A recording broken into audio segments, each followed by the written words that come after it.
Hey guys, let's talk about this APC UPS. This is the ES550 and it was beeping pretty loud, okay? And was turning off my TV. I have it connected here to my TV, as you can see. My TV is off right now.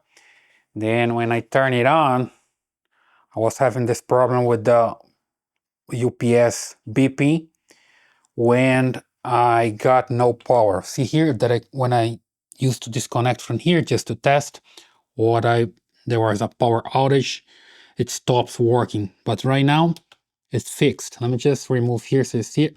Just remove from here. And it changes there. It's using the UPS right now, but the TV is still on. So it's basically fixed. Okay. Before that was like having a loud beep, continuous beep. So I had to turn off just right here. It's no longer having this issue because I just replaced the battery inside.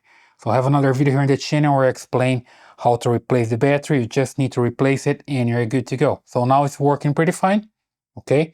Even when there is no connection to the outlet. So I hope that helps. Please leave your comments here, subscribe to the channel, and I see you in the next one.